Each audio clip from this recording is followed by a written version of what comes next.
Well, I'm really excited to have Paul Sheldon, the Regional Vice President for Protective Asset Protection, who works with RV, marine, and power sports dealers, with us today as our expert on protective products. He's got a wealth of knowledge and significant experience, having started in retail and been recruited into finance and insurance.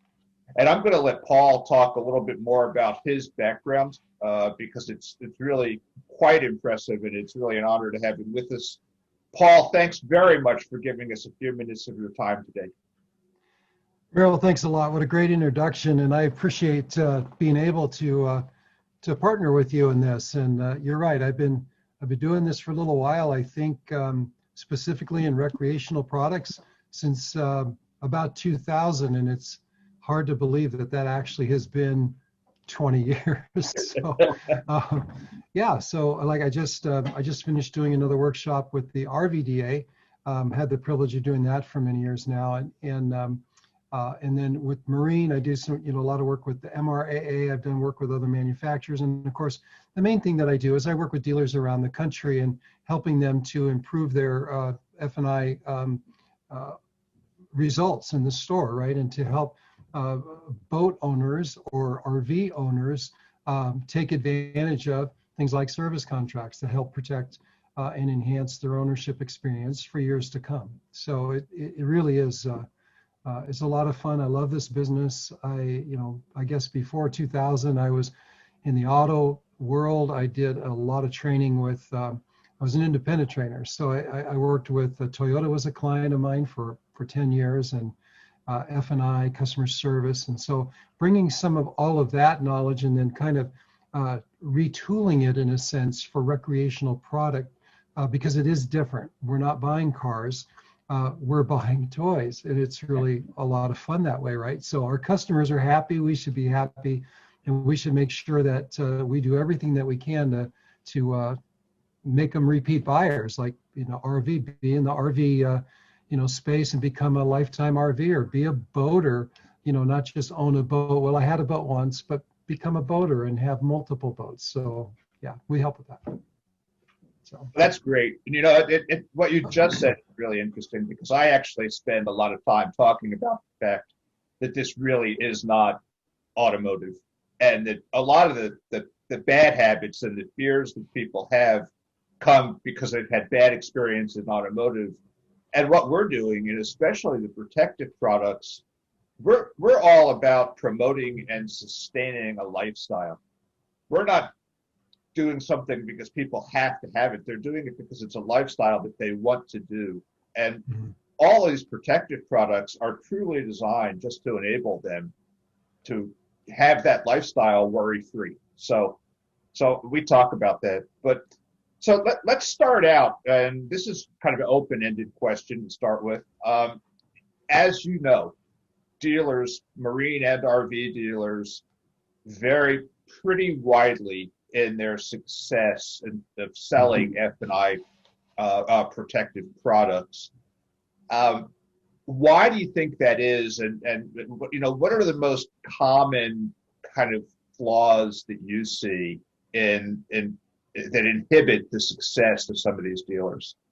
Yeah, it's a really good question, because we do see kind of all over the map. And, in the brief time that we have together, I would kind of narrow it down into three different buckets, right? We have people, and with the people, they've got to be convinced that the products that we're selling are really a high value product for their customer. And I have this attitude that I never want my customer to leave the store without a service contract. I don't want them to go out on an RV on a trip and not have the protection that's offered with the products that we sell. And the same with a boat. Everything anymore is pretty expensive to repair, and I hope that they never have to use it. I just want to make sure they're covered if they do. And so the people having a kind of a passion for the products and really believing in what they sell. And so the other is, so we got people, and then we have product, right? So having the right product, and like our FPC marine product, we've been doing this 40 years, and it's very specific to the marine business. So we understand the boat buyer. We understand a fisherman is going to add on really cool upgraded fishing products to his boat, right? He's going to put on shallow water anchors. We don't want to fish anymore, so we put on a 360-degree HD camera underneath our boat so we can figure out where the fish are. Well, that's an upgrade from maybe a stock $300 fish finder to maybe $3,500 for the really, cool one, and then another $2,000 to $4,000 on the shallow water anchor. So we start seeing a lot of upgrades, and we want to make sure that with all of the tech and all of the technology and there's the equipment that's being put on these boats now, that a boat owner doesn't have to worry about that. And so we have products that are very specific to the use of the boat, whether it's a ski boat or a fish boat. Those types of things really make a difference. And then of course covering the powertrain, the tires, the wheels, even the towing vehicle, those type of things. So we want to be very comprehensive and have aggressive, robust benefits. So people, product, and then the final thing, and I think I would say most important, is the process in the dealership. We have to get our customers involved with hearing about, understanding a little bit about these F&I products. And I think COVID has actually helped accelerate this a little bit. For years, like in the auto business, it was make the decision to buy the car and then go see the F&I person. And we've carried that over a little bit into RV and marine. And it doesn't really belong here. And so I've been working really hard to get it out. I want to get our finance manager out of the office, talking to the customer as soon as they say yes, that they're going to buy the unit, and start to have a conversation so they're not a stranger and they realize this person's actually trying to help them. And this package of products that they're going to offer me are really advantageous for me to take advantage of and, fit them into the payment, or even, write a check for, because I can spend today's dollars and not have to worry about inflationary costs for the next 6 or 7 years. So those three things I think are very key: the people, the products, and then certainly the process in the store. And do you see is it a breakdown kind of equally across all three, or is there one of those where if the dealers are not being as successful as they'd like, is there one of those that contributes more than others? If I had to pick one, I would pick process, because it actually starts to include all of those other two elements. And when I go into a store and do, training in the dealership, I do something that I continue to really not believe is still unique, but it is. I will get ownership, management, salespeople, service people, and F&I people together in the same room and have a meeting with all of them together. And apparently that doesn't happen very often.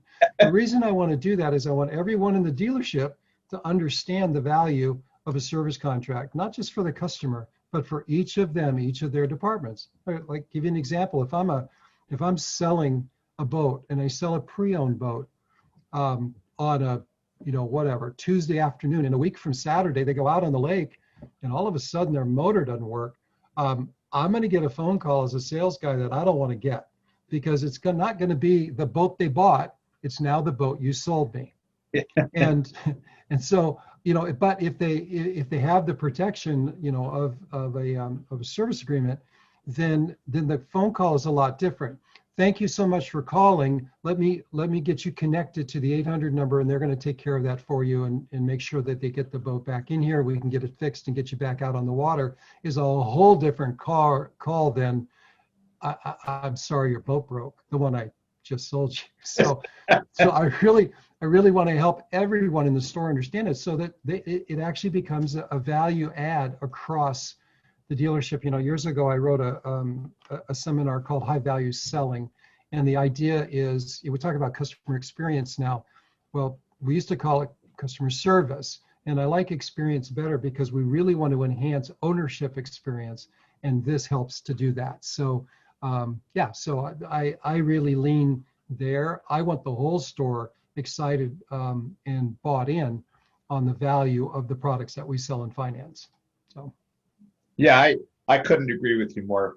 We talk a lot in our sessions sometimes about process, and that process is just so critical in making sure that everything is working yeah, it together. really is.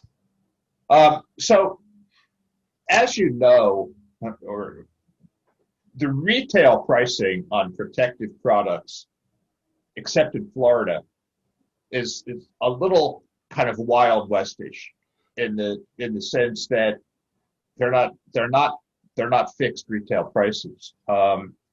And there are I think strategies around setting prices based on bundles of products and other factors that come into it. What are your thoughts, suggestions, ideas on on pricing strategies for putting together protective product packages? I think, you're right. We have to just think of it as a retail product, right? Because you're going to have the same boat in Nebraska that you sell in Idaho, and the wholesale cost was the same. But the retail of those two boats might be very different. And so when I'm packaging products together, I'm thinking of it as a retail sale. I started in retail when I was in college a long time ago, and I've always understood that we want to package products together in a way that customers feel like they're getting great value. So I'm going to structure my pricing and my margins so that if a customer is buying 3 products, they're going to pay one price. If they're buying 2 or they're buying 1, right? I'm going to be able to give them some kind of I would say justifiable discount, right? I don't want to ever just drop a price, because that tells me or tells the customer that, well, it wasn't really worth that much. And now we're starting to play that used car game.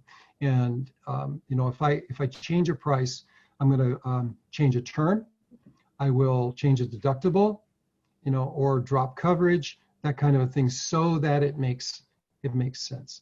And so I will, when I come with my first package, of course, I'm gonna price it well, and if I need to adjust it, I'm always going to have a reason, and trying to fit a budget. And we're going to have a conversation about dollars and value, and it's almost always it's about, well, that costs too much, and cost too much is kind of an objection that's really based on not understanding the value, because we pay money we pay money for things that other people might think is a little bit crazy. Like, if you look behind me, I'm an avid fly fisherman. You can buy a fly rod for $40, or you can buy a fly rod for $1,000. Both of them are going to catch fish, and but if you spend $1,000 on a fly rod, some people are going to think you're crazy. So anyway, just we want to create value in the products to justify the pricing. In terms of margins, they are very different, and some will take their net cost and double it.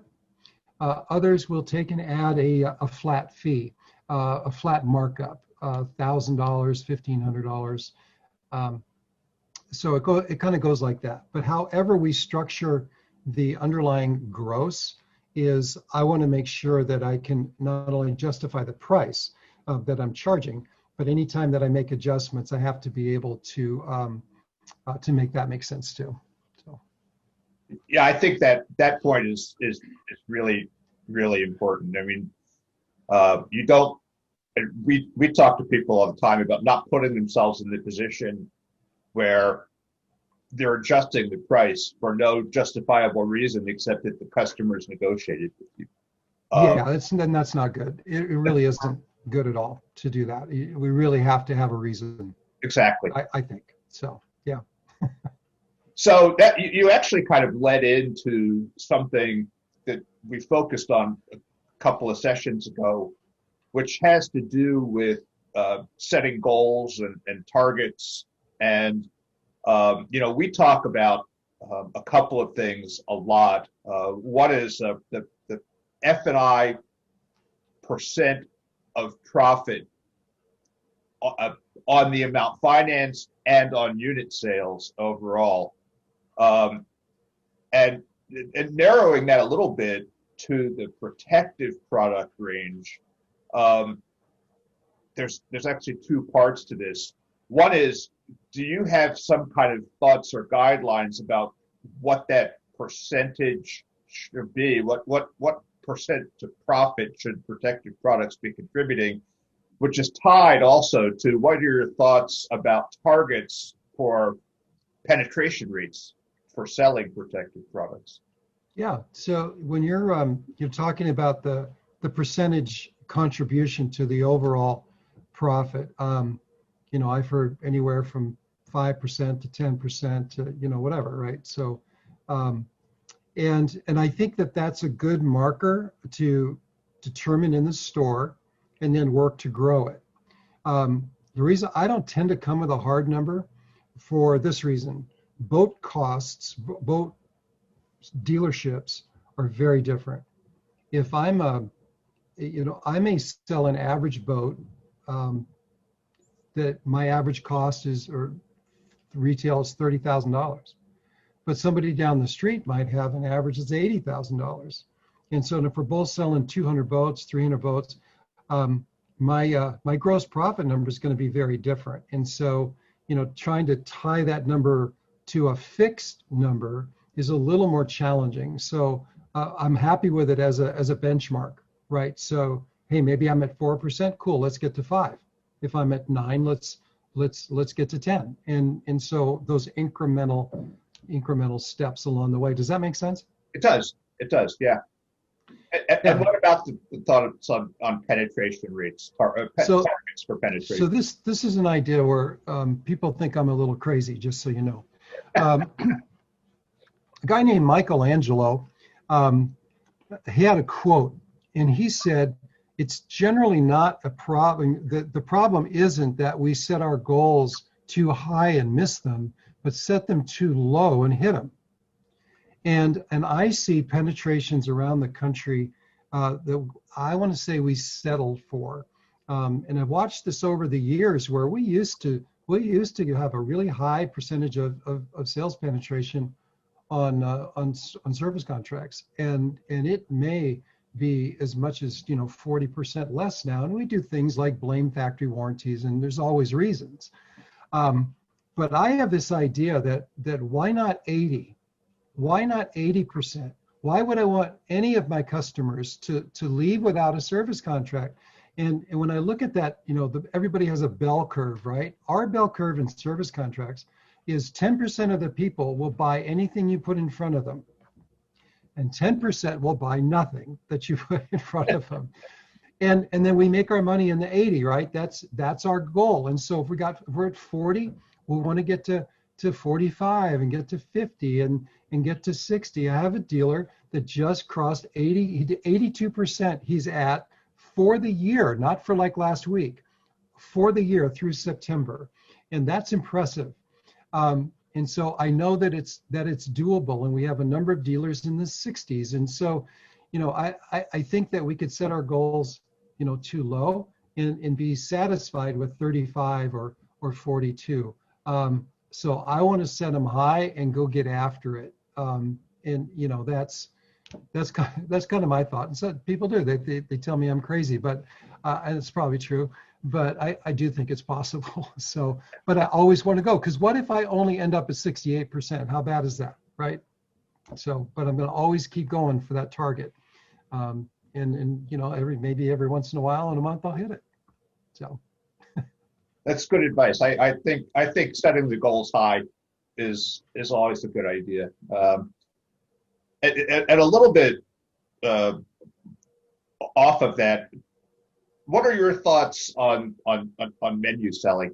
Are you a proponent of menu selling on these products? Yeah, I really am. I think that we are financial experts when it comes to this part of the world, right? We call ourselves finance managers, but we are literally experts. And I believe that if we do a really good job with our customers, we earn the right to make recommendations about what I call packages, product packages. Based on our conversation, these are the most important things that I think you should take advantage of. I can say that if I actually had a conversation with the customer and they told me about their travel plans, their boat usage, their budget. And it's okay to make recommendations. I think sometimes we get into compliance handcuffs. Well, I can't do that. Yes, you can. It's really okay. We want to make sure that we disclose everything, of course. But it's okay to make recommendations. So yeah, I'm a real big proponent of putting a menu together and making recommendations on the menu. And and I like packaging, products, so ownership packages for the customers. So I think we can do that. I think it's okay to be flexible, and to be an advocate for the customer. And I think you can do that. If they feel that you're an advocate, they will take your advice, and you'll end up. That's how we get another, 2%, 5%, 10%. That's how that goes. Is I make recommendations and they say yes, and then you go, wow, cool. It's kind of fun. You can't ever sell anything you don't offer, right? So Yeah, exactly. But you got to give them a reason. You got to give them a reason. So yeah, I'm a big proponent of menus. So Okay, good. Yeah, I like the menu selling as well. As Dealer Profit works remotely, which I think presents unique challenges for. There are remote menu products coming out now, but it's been a challenge, and it's one of the reasons why I will always tell dealers, if you have good in-house finance, you should outperform remote finance, because you can actually have that interaction, and you can spin a menu around, and you can sit there with the customer and you can talk to them about those benefits of the packages. And I think that makes a huge difference in how customers feel about the whole experience. yeah, I agree. And when you're in person, I love to go, hey, show me the boat you bought, and go sit in the boat and talk about service contract. Again, people think I'm a little bit weird, but that kind of stuff not only breaks up your day, so you're not given the same presentation over and over again, but it actually ties you to the customer and to they made a decision to buy a $72,000 boat. I want to know why they bought this boat. I was like, and I want to put them in it. And so we'll get on the water, virtually or whatever. But man, it's really great to be able to connect with them like that. And when you can do that, it makes all the difference. So yeah, I think in-person selling does have an advantage over the phone. But what you do, and you guys do it really, really well, is you're able to paint pictures for them in an environment like this. And I think it takes some more energy, but it's really helpful. And I think, again, it's all about getting massive amounts of benefits out to them and helping them see the value through the phone or Sure. through the camera, whatever. Sure. No, that's right. And that is true. I mean, whether it's face to face or remote, I mean, painting that picture and having the customer be there in the space where you want them is really, that's what moves customers. Ultimately, that's what moves customers is their emotional connection. Because again, like we said at the beginning, this is a lifestyle purchase. They're envisioning their new lifestyle. It's true. All right. Well, so I'll give you a few minutes here to actually wax poetic about Protective itself and the Protective products and the training and what's available and maybe what are some of the things that you think dealers are some of what Protective offers that's most often overlooked by dealers. Yeah, thanks. I think on the product side, we're talking about marine and RV. Like I say, we FPC is a company that Protective acquired 25 years ago, and they were already in the business for 15, 18 years at that point. And so We've been in the marine space for a long time, and knowing that, we know the nuances of the product, what's important to the customer, and the way that we position the product is to make sure that when a customer has an issue, it's going to get taken care of, and that I think that's one of the things that sets us apart and makes us really kind of easy to do business with. And with the RV space, we've been the exclusively endorsed service contract provider since 1992. That's 28 years. And I think the only way you maintain that is you do two things really well. You take care of RV customers, and you are a good partner with RV dealers. And as you know, in both of these markets, customers talk a lot about their experience at the dealership. Their what was it like? What's to do business with this store or that store? Because there's a lot of choices. And so if you have an issue, you have a problem, something breaks, if it gets taken care of, you're a lot more like, I had it, but they took care of it and it didn't cost me anything, or small deductible or whatever. It really does make a difference. And I think, the benefit packages that come with our products really do set us apart as well in both of these marine and RV industries. In terms of training, we have a very robust online training presence where we have, I think it's 140 different webinars, and some of those, and they're by category. We have some that are auto, but we have marine, power sports, and RV as well. And some of that's product, some of it's finance training, some of it's customer service training. So all of that is online and available through our our web portal.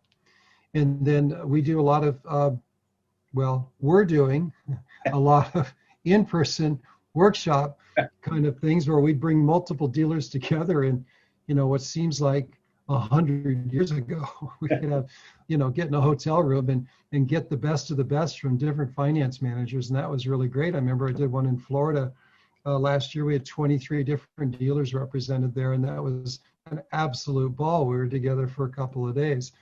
Now we're doing this. I'm really hopeful that we'll get back to doing some, and we're doing some now as things, I don't know, dare I say, lighten up a little. Where I get to go into, I'm going to a group where they're bringing in their people, and of course everybody's all distanced and all of that, and so I love doing that, and I've done literally thousands of seminars, so it's very much fun. So I think from a training perspective, we do online, we'll do these webinars, and then we'll do in person in groups and also in the dealership, and I think that combination gives a dealer the very best chance for success.